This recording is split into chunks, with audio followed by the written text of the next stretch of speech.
leer la Biblia, hermanos, vamos a proponernos comprender la palabra de Dios y pedir al Espíritu de Dios que Él hable a nuestros corazones y oremos a nuestro Dios pidiéndole de su ayuda, por favor. Padre, te damos tantas gracias porque esta mañana podemos estar aquí congregados en tu precioso nombre.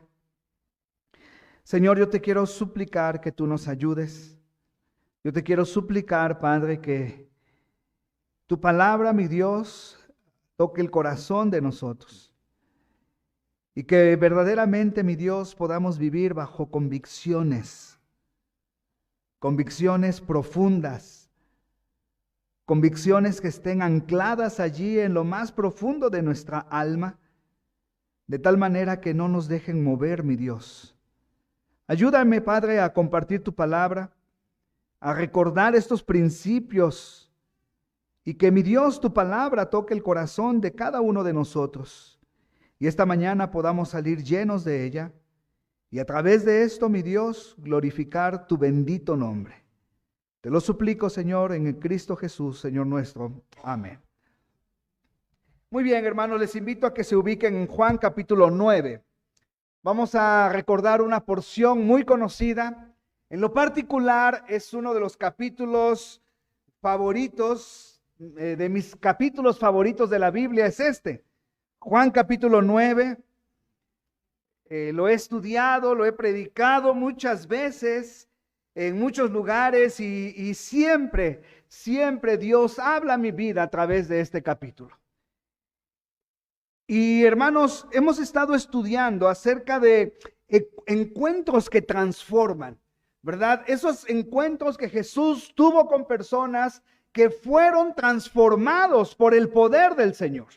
Así que hemos visto cómo personas, como hombres, como Nicodemo, como la mujer samaritana, como el noble, como el, ¿qué más? ¿Qué otro hemos visto hasta ahora, hermanos? Que fueron impactados para bien, porque entregaron sus vidas a Cristo, se rindieron al Señor y lo siguieron. Algunos no. Algunos decidieron no hacer nada. ¿Recuerdas cuando estudiamos el milagro de Betesda? Sí, aquel paralítico realmente no creyó en Cristo, solamente fue beneficiado por un milagro del Señor, pero no se entregó a Cristo como tal. Hoy llegamos al capítulo 9 de Juan, y en el capítulo 9 de Juan encontramos una historia extraordinaria. Y hermanos, algo que debemos estar conscientes, todos los que estamos aquí, es precisamente de esto. De lo extraordinario que es nuestro Dios, de lo grande que es nuestro Dios, de lo maravilloso que es nuestro Dios y de lo bueno que es nuestro Dios. Creo que a lo largo de los años que tenemos de cercanía con el Señor, hemos visto, hemos sido testigos o incluso nosotros mismos hemos sido objeto de algún milagro de nuestro Señor Jesucristo, ¿no es verdad? ¿Cuántas veces hemos orado a nuestro Dios? Hemos suplicado por su gracia. Hemos pedido al Señor que Él nos ayude, que Él nos dirija, que Él mueva cosas, que Él abra puertas, que Él cierre puertas.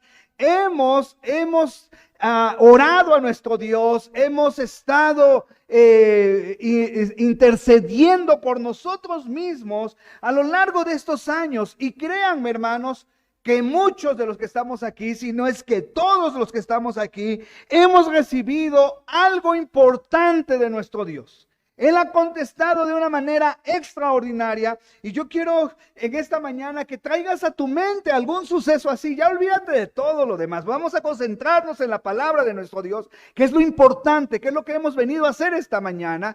Y recuerda en tu mente algún suceso que ha marcado tu vida, en donde Dios actuó, en donde no te lo explicas de otra manera, sino solamente por la bendita mano de Dios. ¿Habrá algo?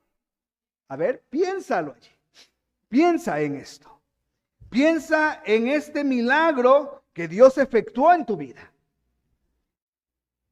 ¿Cómo estuviste después de verificar ese milagro, después de ser objeto de ese milagro, ¿cómo te sentiste?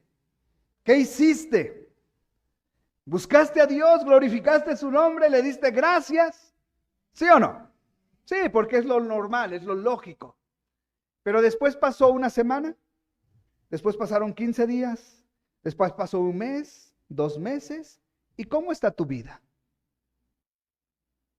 ¿Cómo está hoy tu vida? ¿Con la misma efervescencia, con la misma devoción que cuando buscaste a Dios por algo? ¿O ha cambiado? ¿O ha menguado? Hermanos, nosotros somos hijos de Dios. Todos aquellos que hemos creído en Cristo como nuestro Señor y como nuestro Salvador, nos hemos entregado a Él. Y entonces, hermanos, nuestro andar con el Señor debe ser constante, no variable, constante. Pero para que esto sea una realidad en nosotros, sea una realidad en nuestras vidas, debemos tener una convicción grande respecto a esta circunstancia.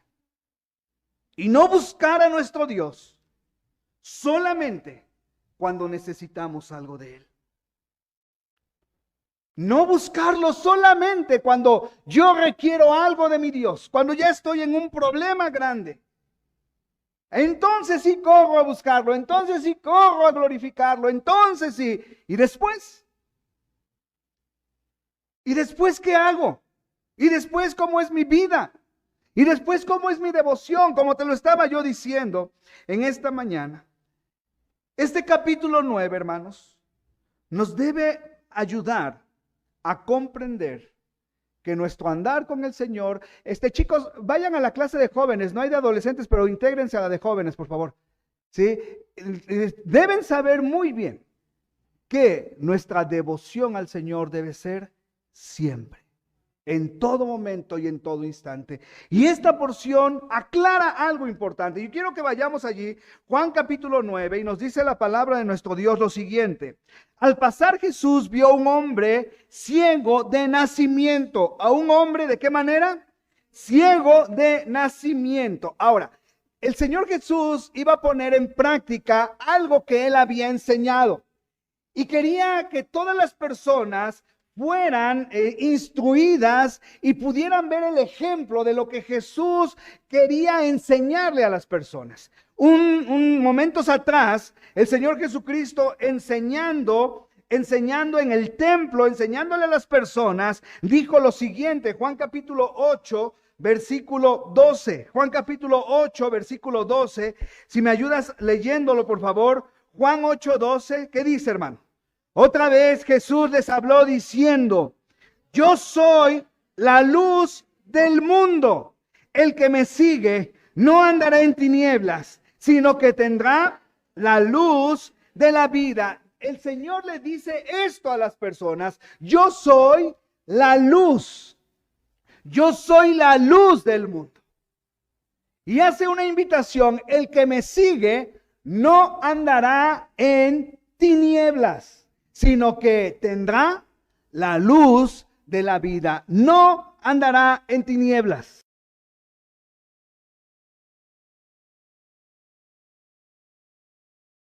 Escucharon esto de Cristo. Algunos, al escuchar las palabras de Cristo, se convertían, ¿no es verdad? Veíamos el ejemplo la semana pasada de esta mujer que desconocemos su nombre, pero se puso a los pies de Jesús y vertió sus lágrimas, secó con sus cabellos y después lo ungió al Señor con una fragancia muy costosa. Y sacábamos por inferencia que a lo mejor ella se entregó a Cristo en momentos atrás, cuando Cristo dijo, venid a mí todos los que estáis trabajados y cargados, y yo os haré descansar. Probablemente allí fue donde esta mujer se entregó al Señor y en ese amor tan grande por Cristo hizo esto. Bueno, el Señor aquí lanza otra frase muy importante para todo ser humano. Yo soy, dice Cristo, yo soy la luz del mundo y el que me sigue no andará en tinieblas, sino que tendrá la luz de la vida. Ahora, durante todo este tiempo, desde que Cristo comenzó a predicar hasta el día de hoy, las palabras de Cristo o se interpretan bien o se malinterpretan, ¿no es verdad? Siempre ha pasado así. Y también en el corazón de las personas habían ocasiones en las cuales las palabras de Cristo eran mal interpretadas y entonces el Señor Jesucristo les mostraba lo que Él quería decir. Así que cuando llegamos a Juan 9, Él pone en práctica esto.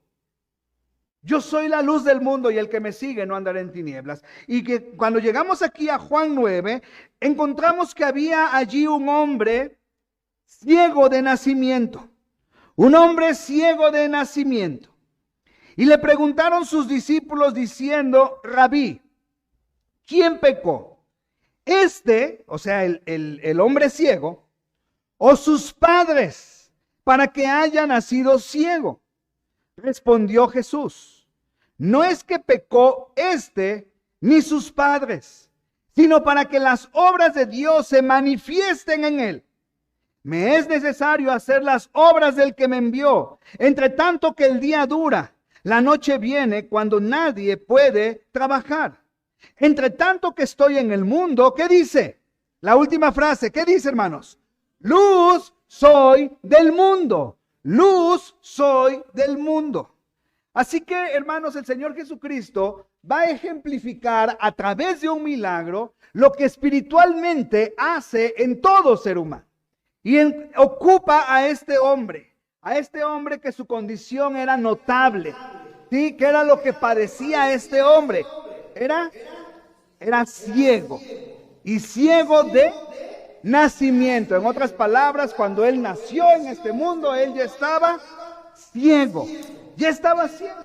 Probablemente él o su familia los llevaban a la puerta del templo para entonces él pudiera estar pidiendo una limosna a todos los que entraban y salían del templo. Probablemente era esa la situación de este hombre. Era una persona que estaba mendigando cerca del templo o a la puerta del templo, ya que esa era la única manera de obtener un sustento.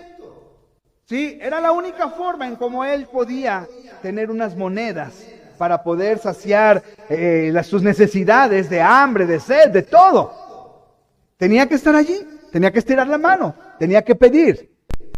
Pero no tan solo eso era lo que él estaba afrontando, sino que también él tenía que vivir con la crítica de todas las personas que pasaban junto a él.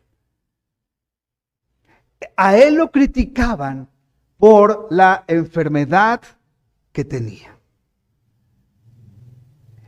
¿Cómo lo sabemos?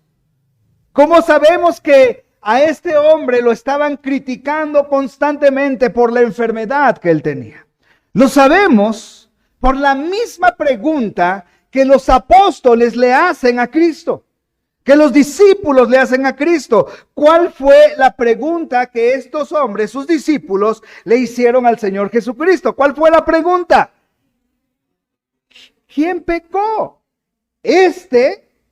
¿O sus padres para que haya nacido ciego? Con esta pregunta nos damos cuenta cuál era el sentir de las personas respecto a la enfermedad de este hombre. Sí, se sentaban en el tribunal de jueces, ¿no es verdad?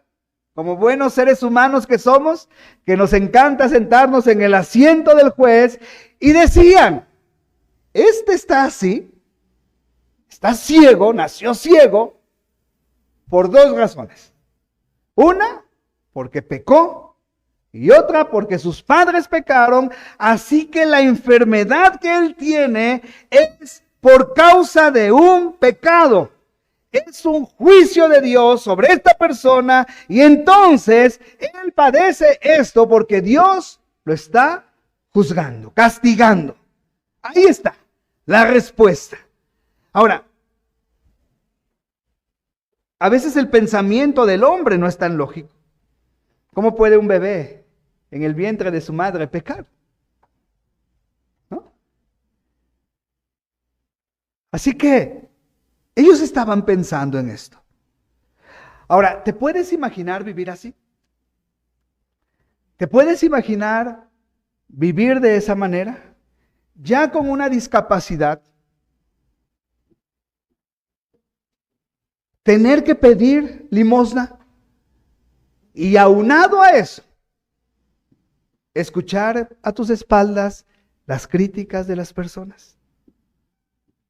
¿Cómo ha de haber sido su vida?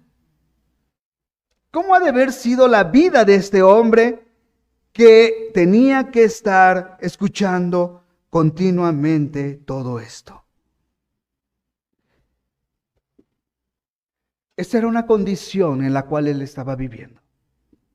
Pero Jesús había puesto sus ojos en él. Jesús puso sus ojos en él.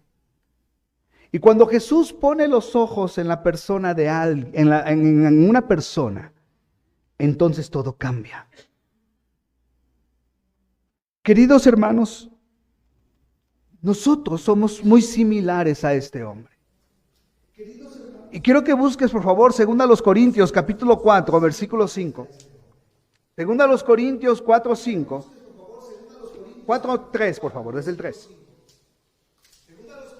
2 Corintios, capítulo 4, versículo 3. Hazme favor de buscarlo. Y vean lo que dice el apóstol Pablo aquí.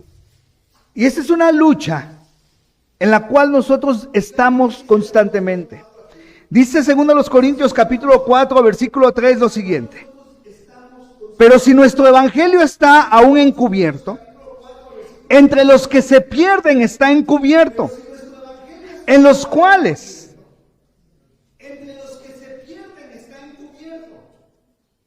el entendimiento de los incrédulos, para que no les resplandezca la luz del evangelio de la gloria de Cristo, el cual es la imagen de Dios, porque no nos predicamos a nosotros mismos, sino a Jesucristo como Señor, y a nosotros como vuestros siervos por amor de Jesús. Lee conmigo el siguiente versículo. Porque Dios, que mandó que de las tinieblas resplandeciese la luz, es el que resplandeció en nuestros corazones para iluminación del conocimiento de la gloria de Dios. ¿En dónde? En la faz de Jesucristo. La faz de Jesucristo. Hermanos, el diablo ha hecho algo con el ser humano. Y este versículo nos dice que él, el Dios de este siglo, ¿qué hizo? Ha cegado el entendimiento. Ha cegado el entendimiento de los incrédulos. Ha cegado el entendimiento de los incrédulos. Así que todo hombre y toda mujer que está en este mundo, el diablo los tiene ciegos, ciegos de su entendimiento, ciegos de su entendimiento. Así que cuando Jesús dice, yo soy la luz del mundo, no se estaba refiriendo a que Él venía a darle luz a los ciegos físicos, sino que Él venía a darle luz ¿a quiénes? A los ciegos espirituales, a los que el diablo ha cegado su entendimiento, a los que el diablo ha puesto un velo en su entendimiento. ¿Para qué? ¿Cuál es el propósito de ese velo? ¿Cuál es el propósito de que no tengamos un entendimiento que alcance a comprender las verdades de Dios? ¿Cuál es el propósito de esto? Dice Pablo, para que no les resplandezca la luz del evangelio de la gloria de Cristo. Para que no les resplandezca la luz. ¿Sí? Por eso es que hay tanta oposición al evangelio. Por eso es que muchos no quieren entender el evangelio. Por eso es que muchos no quieren acercarse a Cristo. Y al contrario, es más fácil para ellos acercarse a cuanta cosa sea, ¿Sí? Es más fácil para ellos acercarse a cualquier filosofía, a cualquier teoría incluso, que acercarse y reconocer a Dios y reconocer una vida de fe en Dios. La fe que obra, que salva en Cristo Jesús. Y a veces para el hombre le es más fácil tomar cualquier cosa que dejar que resplandezca la luz del Evangelio en el conocimiento, en su mente. Así que el diablo ha puesto este velo, ha cegado el entendimiento. Y luego dice el apóstol Pablo, porque no nos predicamos a nosotros mismos, sino a Jesucristo como Señor, y a nosotros como vuestros siervos por amor de Jesús. Y vean el poder de Dios, porque Dios, que mandó que las tinieblas, que de las tinieblas resplandeciese la luz. ¿Dios hizo esto? ¿Sí o no? Dios lo hizo con su poder. Y pone Pablo otro ejemplo del poder de Dios en la creación. Cuando Dios crea la luz, separa las tinieblas, y entonces Dios muestra su poder en esto. Él mandó que de las tinieblas resplandeciese la luz. Y mira, dice la última frase, es el que resplandeció, en nuestros corazones para iluminación del conocimiento de la gloria de Dios en la faz de Jesucristo. Así que Dios, con el poder que Dios tiene y ejecutó su poder de separar la luz de las tinieblas, Dios sigue haciendo lo mismo en el razonamiento del hombre, y entonces el hombre puede comprender el verdadero amor, la verdadera salvación, el Evangelio, cuando mira a Jesucristo y atiende el conocimiento de nuestro Dios reflejado ¿en dónde? En el rostro de Cristo. Porque nosotros no podemos conocer a Dios si primero no conocemos a Cristo. Así que es mentira aquel que dice que cree en Dios, pero rechaza a Cristo. No cree en Dios. El que cree en Dios, cree en Cristo Jesús. Porque en Él, en su rostro, podemos ver el conocimiento de nuestro Dios. Lo que necesitamos de parte de nuestro Dios, allí está, en Cristo Jesús. Y hermano, algún día en nuestra vida, Dios separó de nosotros las tinieblas, ¿no es verdad? ¿Recuerdas ese día? ¿Recuerdas ese momento cuando Dios separó las tinieblas de tu vida? Cuando la luz del Evangelio de Cristo resplandeció dentro de ti. ¿Recuerdas ese día? Yo creo que es el día más glorioso que hemos vivido, ¿no es cierto? Cuando hemos sido rescatados, hemos sido salvos por el poder de nuestro Señor. Y hermanos, nosotros tenemos que seguir mirando el rostro de Cristo para que nuestro conocimiento de Dios crezca cada vez más. Él ya quitó las tinieblas de nuestra mente. Él ya quitó las tinieblas de la falta de conocimiento de nuestro Dios. Pero yo quiero decirte algo. El diablo sigue insistiendo en lo mismo con los creyentes en Cristo. El diablo quiere que el creyente en Cristo siga teniendo una neblina espiritual. ¿No es verdad? Siga estando enceguecido y no mirar el poder de Cristo.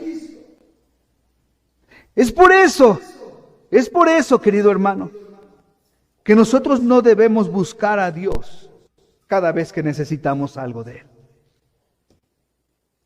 Debemos buscarlo continuamente. ¿Te acuerdas de Daniel cuando llegó a Babilonia? Cuando llegó como preso a Babilonia, junto con sus amigos, Ananías, Misael y Azarías. ¿Verdad? A veces nos aprendemos más los nombres cananeos, los idólatras, Abednego y el otro, ¿no? Sadrach, Mesach y Abednego, ¿verdad? Todos esos nombres que les pusieron eran nombres relacionados con las deidades. Abednego, el servidor de Nego, de un dios, ¿verdad? Entonces mejor aprendámonos los nombres hebreos, ¿verdad? Daniel, ya hasta se me olvidaron.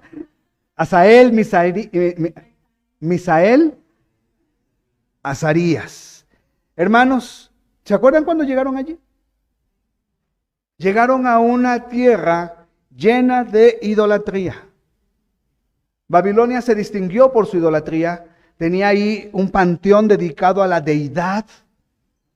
Eran idólatras. Nabucodonosor era un hombre idólatra también. Y él, Daniel, propuso en su corazón no contaminarse. Y cada cuando buscaba Daniel a Dios. Todos los días. ¿Y cuántas veces al día? 3 veces. De tal forma que cuando ya está siendo un adulto, ahí a sus 80 años, si no es que un poco más, y Darío lo saca del retiro para que vuelva a ser su consejero, los hombres que estaban a su alrededor, que tenían envidia de él, le dijeron a Darío: firma un edicto donde ningún hombre puede pedir ninguna cosa si no te lo consulta a ti, si no te lo pide a ti. Y si alguien se atreve a hacer algo así, ¿cuál era la sentencia, hermanos? Echarlo al foso de los leones. Porque fue lo único que le encontraron a Daniel después de hacerle una auditoría, después de mirar su vida, de escudriñar su vida. Lo único que le encontraron a Daniel es que Daniel oraba 3 veces al día. Y entonces estos hombres dijeron: ya sé de dónde lo vamos a agarrar. Y cuando Daniel se entera del edicto, corre de rodillas con Dios para pedirle que le ayude. No, hermanos. ¿Qué hizo Daniel? Siguió haciendo lo mismo de siempre. No fue con Dios y le dijo: Señor, sácame de esta, por favor, mira, me quieren matar estos. Él fue y oró como lo hacía siempre. Como lo hacía siempre. Porque él aprendió a buscar a Dios en todo momento. Ahora, no me malinterpreten. Sé que hay momentos en nuestras vidas en donde vamos y nos entregamos y nos arrodillamos y le traemos a Dios todo esto. Lo que estoy diciendo es que no deben venir cosas extraordinarias a nuestra vida para entonces correr con Dios. Nuestra adoración a Dios debe ser continua. Nuestra búsqueda con Dios debe ser continua. Nuestro encuentro con Dios debe ser continuo. Siempre debemos estar pegados a nuestro Dios. No en momentos extraordinarios que puedan venir a nuestra vida. Y entonces, hermanos, esta es una lección importante. ¿Por qué? Porque el diablo sigue trabajando de la misma manera. Mira, el diablo no va a hacer que tú maldigas el nombre de Dios. Sabe que no lo vas a hacer. No va a hacer que blasfemes contra Dios. ¿Por qué? Porque no lo vas a hacer, ¿no es cierto? Pero ¿sabes qué sí hace el diablo? Pone en tu mente un velo para olvidarte del poder de Dios. ¿No es cierto? Para olvidarte quién es Dios. Y hermano, es la lección que vamos a ver en esta mañana. Dice el verso 6, sigamos allí en Juan 6. Juan 9, versículo 6. Dice el 5, entre tanto que estoy en el mundo, luz soy del mundo. Versículo 6, Juan 9, 6. Dicho esto, escupió en tierra e hizo lodo con la saliva. Y untó con el lodo los ojos del ciego. Y le dijo: ve a lavarte en el estanque de Siloé, que traducido es enviado. Fue entonces y se lavó y regresó viendo. Entonces los vecinos y los que antes le habían visto que era ciego decían: ¿no es este el que se sentaba y mendigaba? Unos decían: él es, y otros: a él se parece. Él decía: ¿qué cosa, hermanos? Yo soy. Y le dijeron: ¿cómo te fueron abiertos los ojos? Respondió él y dijo: aquel hombre que se llama Jesús hizo lodo, me untó los ojos y dijo: ve al Siloé y lávate. Y fui y me lavé y recibí la vista. Entonces le dijeron: ¿dónde está él? Él dijo: no sé dónde esté. Llevaron ante los fariseos al que había sido ciego. Y era día de reposo cuando Jesús había hecho el lodo y le había abierto los ojos. Volvieron pues a preguntarle también los fariseos cómo había recibido la vista.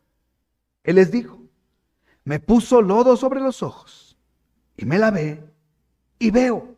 Entonces algunos de los fariseos decían: ese hombre no procede de Dios porque no guarda el día de reposo. O sea, Jesús. Otros decían: ¿cómo puede un hombre pecador hacer estas señales?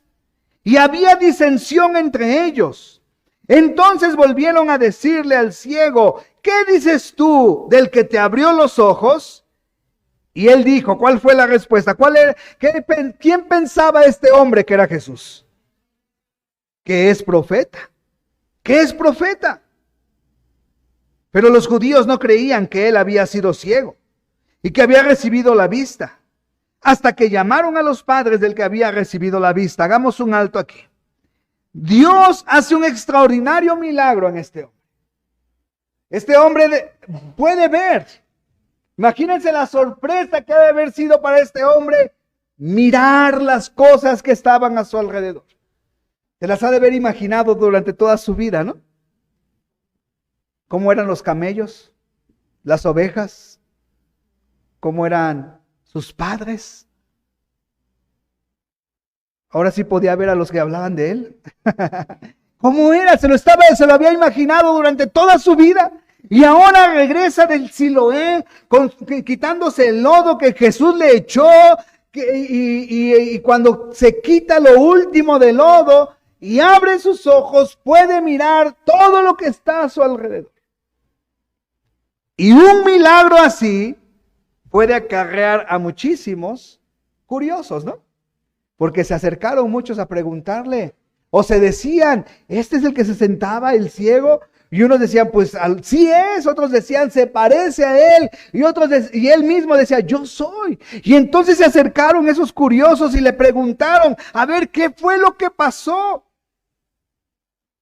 ¿Qué fue lo que te hicieron? ¿Cómo estuvo esto?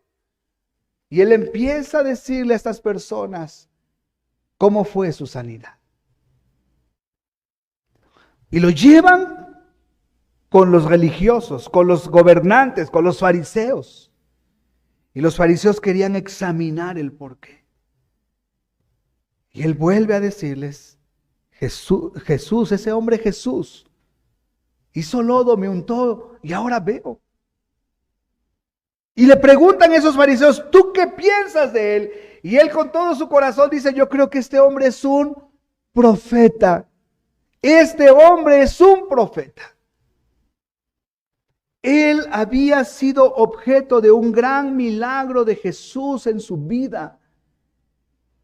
Un milagro, hermanos, un milagro que fue lo que él deseaba con todo su corazón.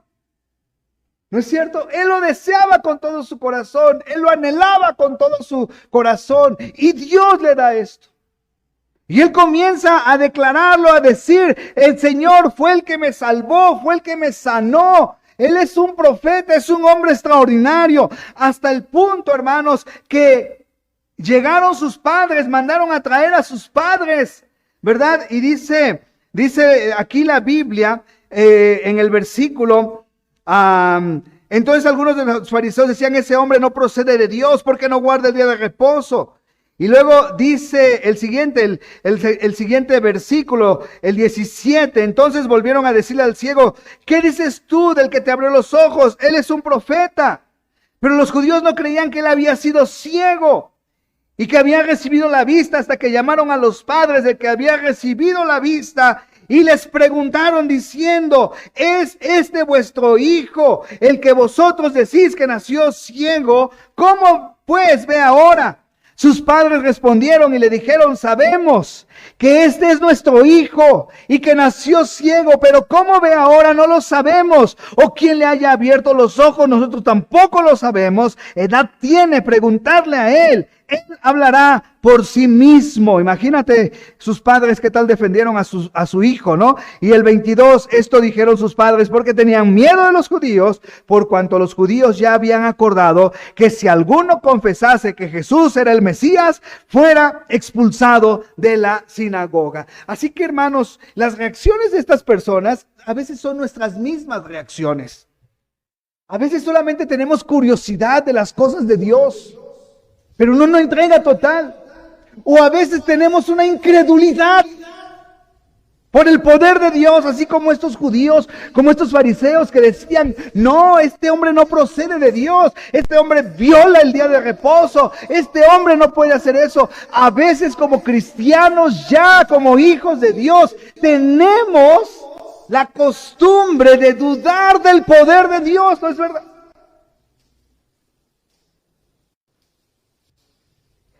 Se dice que en alguna ocasión una persona puso una cantina junto a una iglesia.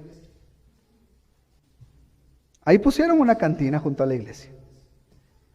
Y entonces la iglesia comenzó a orar y comenzó a decir: Señor, haz algo. Mira cómo nos ponen una cantina aquí enfrente. Haz algo, Señor. Y estuvieron orando allí. Y un día cae un rayo y quema toda la cantina. Y el dueño de la cantina va con el juez y dice: quiero poner una demanda contra el pastor de la iglesia cristiana que está junto a mi cantina, porque ellos hicieron esto. Y entonces el juez manda llamar al pastor y el dueño de la cantina les dice: ustedes estuvieron orando y cayó un rayo y mírense, acabó mi cantina. Y le dice el juez al pastor: bueno, ¿y usted qué tiene que decir? Bueno, nosotros no fuimos. Nosotros tan solo oramos, pero nunca pensamos que algo así iba a pasar. Y dice el juez: ¿cómo es posible que tenemos a un incrédulo que cree en el poder de Dios y a un creyente que duda del poder de Dios? ¿Cuántas veces hemos dudado del poder de Dios, hermano? ¿Cuántas veces hemos dudado del poder de nuestro Dios? Y en lugar de buscarlo a Él, en lugar de rendir nuestras cargas a Él, en lugar de depositarnos por completo a Él y pasar un tiempo allí postrados ante Él, diciéndole: Señor, solo tú tienes la solución, solo tú tienes el poder para hacerlo, solo tú eres el único que puede mover las cosas. Nos tronamos los dedos o buscamos nosotros mismos la solución, y cuando pensamos que ya encontramos una solución, hasta pedimos, para que se oiga espiritual, que Dios ayude en eso que ya logramos encontrar nosotros mismos, ¿no es verdad? Pero dejamos de confiar en el poder de nuestro Dios. A veces somos incrédulos. ¿Por qué? Porque el diablo ha cegado o tiene cegado nuestro entendimiento, ya no de salvación, sino de una credulidad a Cristo, de creerle a Cristo, de creerle su poder. ¿No es verdad, hermanos? Estos hombres dudaban del poder de Dios. Los padres no quisieron dar la cara por su hijo porque no los fueran a expulsar de la sinagoga. Sin embargo, hermanos, nosotros debemos aprender de esto. No debemos estar curioseando para ver qué Dios puede hacer. No podemos dudar del poder de Dios, que Él obra en nuestras vidas y Él hace cosas extraordinarias. No podemos dudar, y mucho menos no podemos solamente estar a un lado sin comprometernos con Dios. Sin comprometernos con Dios. El compromiso a Dios traerá grandes responsabilidades, es cierto, pero también traerá grandes recompensas por parte de nuestro Dios. Dice la porción que estamos leyendo, hermanos, versículo 24: Entonces volvieron a llamar al hombre que había sido ciego y le dijeron: da gloria a Dios. Nosotros sabemos que ese hombre es pecador, hablando de Jesús. Entonces él respondió y dijo: mira nada más. Si es pecador, no lo sé. Una cosa sé, que habiendo yo sido ciego, ahora veo. Sí, no me interesa lo que tú dices de Jesús. Yo estaba ciego y ahora veo. Le volvieron a decir: ¿qué te hizo? ¿Cómo te abrió los ojos? Y vean el valor de este hombre. Él le respondió: ya os lo he dicho y no habéis querido oír. ¿Por qué lo queréis oír otra vez? ¿Queréis también vosotros haceros sus discípulos? Vean nada más. Valor de este hombre, ¿no? Y le injuriaron y le dijeron: tú eres su discípulo, pero nosotros, discípulos de Moisés, somos. Nosotros sabemos que Dios ha hablado a Moisés, pero respecto a este, no sabemos de dónde sea. Y el 30, una vez más, vean el debate. Respondió el hombre y les dijo: pues esto es lo maravilloso, que vosotros no sepáis de dónde sea. Y a mí me abrió los ojos. Y sabemos, ahí remata, y sabemos que Dios no oye a los pecadores. Pero si alguno es temeroso de Dios y hace su voluntad, a ese oye. Desde el principio no se ha oído decir que alguno abriese los ojos a uno que nació ciego. Si éste no viniera de Dios, nada podría hacer. Respondieron y le dijeron: tú naciste del todo en pecado y nos enseñas a nosotros. ¿Y qué dice la última frase? Y le expulsaron. Le expulsaron de la sinagoga. No queremos pecadores en esta sinagoga. Le expulsaron. Pareciera que este hombre tenía una convicción extraordinaria en Cristo, ¿no? Él defendió a Cristo. Él le dijo a esos hombres, tuvo el valor de pararse frente a esos hombres y decirles: esto es lo maravilloso, que tú no sabes de dónde viene, pero a mí me abrió los ojos. Y Dios no oye a los pecadores. Dios oye a los que le obedecen y a los que hacen su voluntad. Él dio un testimonio de lo que había pasado en su vida, hermano. De ese extraordinario milagro. Y perdió el estar allí. Lo expulsaron de la sinagoga. Lo mandaron lejos. Ya no queremos verte aquí. Pero ahí no termina la historia, hermano. Ahí no termina la historia. Hubiéramos quedado inconclusos solamente pensando en que el ciego se fue, el que antes era ciego se fue de la sinagoga y ya no supimos qué más pasó con él. Dice la última parte del capítulo, verso 35. Oyó Jesús que le habían expulsado y hallándole le dijo, a ver, lee la pregunta que le dijo el Señor. ¿Crees tú en el Hijo de Dios? Ahora no sigas leyendo, y a lo mejor ya lo has leído muchas veces o ya me has escuchado predicarlo y ya sabes que viene a continuación. No sigas leyendo, quédate hasta la pregunta de Jesús. ¿Crees tú en el Hijo de Dios? ¿Cuál es la respuesta lógica que esperamos escuchar de este hombre? Sí creo en él. Sin embargo, dice el versículo 36, respondió él y dijo, ¿quién es, Señor, para que crea en él? Imagínate. Cristo le dice, ¿crees en el Hijo de Dios? En su mente, este hombre pensaba que Jesús era un profeta. Y Jesús le dice, ¿crees en el Hijo de Dios? Y la respuesta lógica para nosotros es, sí creo. Pero él le hace otra pregunta a Cristo. ¿Quién es? ¿Quién es el Hijo de Dios para que yo crea en él? ¿Quién es el Hijo de Dios para que yo crea en él? ¿Dónde está? Le dijo Jesús. Miren qué hermoso lo que le dice ese Jesús. Pues ¿le has qué? visto, le has visto. Y el que habla contigo, Él es. Y él dijo, creo, Señor, y le adoró. Creo, Señor, y le adoró. Y le adoró.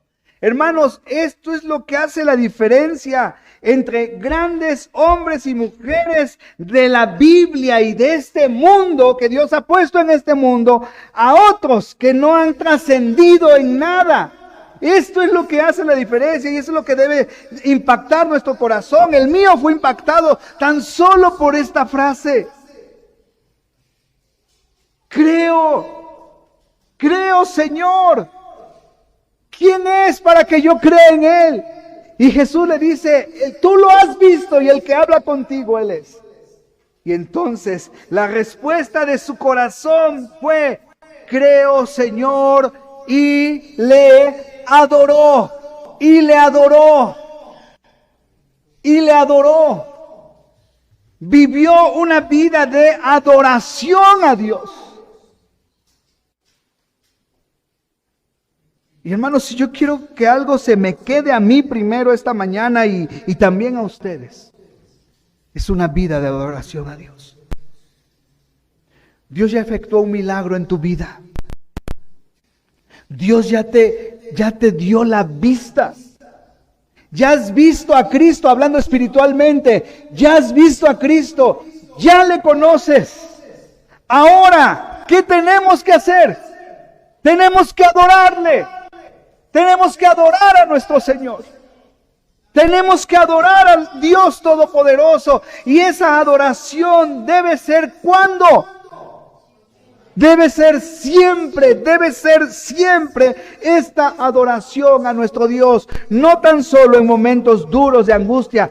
Todos los hemos pasado. Todos hemos tenido momentos en los cuales hemos doblado nuestra rodilla ante Dios suplicándole. No hay ninguno, yo creo, aquí que conozca a Cristo que no ha entrado en una crisis así, de buscar a Dios en momentos específicos. Pero, hermanos, el punto aquí, y repito lo que he estado diciendo desde el principio, el punto es que nuestra adoración continua a nuestro Dios, debe ser continua a nuestro Dios. Siempre adorarlo, siempre estar postrados ante Él, siempre buscar de su gracia, siempre buscar de su infinito amor, siempre depender de su poder. ¿Cómo estás hoy? ¿Cómo está tu vida hoy? ¿Qué estás pasando el día de hoy? ¿Cómo está tu vida? ¿Y qué estás haciendo para resolver el asunto en el cual tú estás? La respuesta debería de ser, adoro a Dios. Si estoy pasando por un momento fuerte de crisis, algo que está azotando mi vida, ¿qué tengo que hacer? Adorar a Dios. Adoro a Dios. Estoy pasando por un momento bueno de alegría, hermoso en mi familia, ¿qué tengo que hacer? Adorar a Dios. En todo momento debemos adorar a Dios. Adorar a Dios. Porque cuando adoramos a Dios, hermanos, cuando vamos a Él, qué hermoso es vivir con su paz, con esa paz que sobrepasa todo entendimiento, ¿no es verdad? No te desgastes, no des de vueltas, no seamos como el pueblo de Israel, cuando llegó a Cades Barnea, ya estaba a punto de atravesar, de tener la tierra prometida. Van aquellos espías a mirar la tierra y 10 regresaron en los suelos, ¿no? En la lona, y 2 vigorosos. Y Dios los puso a dar de vueltas 40 años en el desierto, para después llevarlos al lugar donde les había prometido. Dios te va a llevar al lugar donde debes estar, en el momento de las circunstancias, a la respuesta que Él te va a dar. Dios te va a llevar a ese lugar, ¿sí o no? Porque Él tiene nuestra vida en sus manos. Pero de nosotros depende si vamos por el camino largo o por el camino corto, ¿no es cierto? De nosotros depende si luchamos, si nos desgastamos, si peleamos por nosotros mismos, dando de vueltas, o simple y sencillamente, aunque parezca así, simple y sencillamente hacemos lo mejor, que es adorarle. Es adorarle. Y es decirle, Señor, aquí está mi vida, mis problemas, mis angustias, mis alegrías, mis tristezas, las pongo en tus manos. Quiero adorarte. Nunca le permitamos a Satanás que nuestro entendimiento sea entenebrecido respecto al poder de Dios. Analiza tu vida. Analiza tu vida, hermano. Yo analizo también mi vida. Y veamos si verdaderamente estamos confiando en el poder de Dios o no. Si estamos descansando en Dios o no. Analicemos nuestra vida y tengamos una fe como la de este hombre. Una fe que pasó montañas y que adoró a Dios. Puestos de pie, por favor, vamos a orar. Bendito Señor y Padre, te doy a ti la honra y la gloria. Gracias, Padre, por tu palabra bendita. Señor, creo que muchos de los que estamos aquí debemos pedirte perdón porque no te hemos adorado continuamente. Que a lo mejor nuestra adoración ha sido muy fluctuante para contigo. Porque tal vez no te hemos dado la rienda total de nuestra vida. Porque tal vez tú no estás gobernando por completo en nuestro corazón. Porque tal vez no queremos sujetarnos a tu voluntad. Señor, yo te quiero pedir perdón por esto. Pero también, mi Dios, ayúdanos a adorarte continuamente, Padre Santo.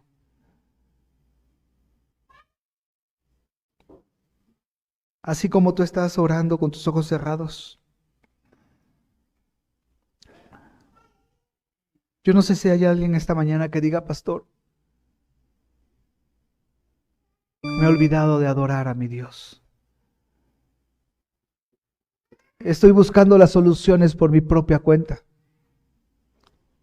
¿O está también mi vida que lo he dejado de adorar?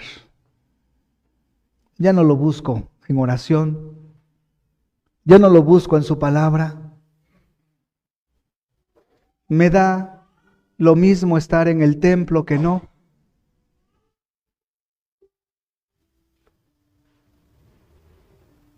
Hoy quiero adorar a mi Dios. Hoy quiero que haya un borrón y cuenta nueva. Hoy quiero adorarlo.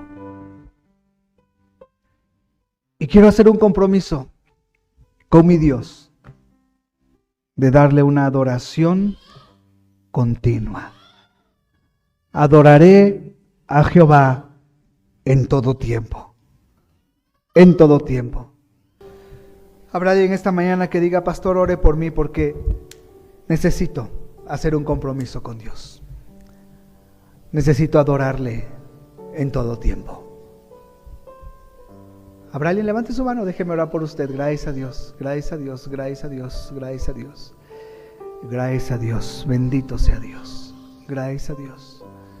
Puedes bajarla, gracias a Dios. Por lo que Dios está haciendo en el corazón de nosotros. Bendito sea nuestro Dios. Señor, ayúdanos, por favor. Queremos adorarte continuamente. Queremos adorarte en todo tiempo. Nos rendimos a ti esta mañana, mi Dios. Que esta decisión que hoy hemos tomado, Padre Santo, sea un compromiso grande y profundo contigo. Te lo suplico, Señor. En Cristo Jesús, Señor nuestro. Amén.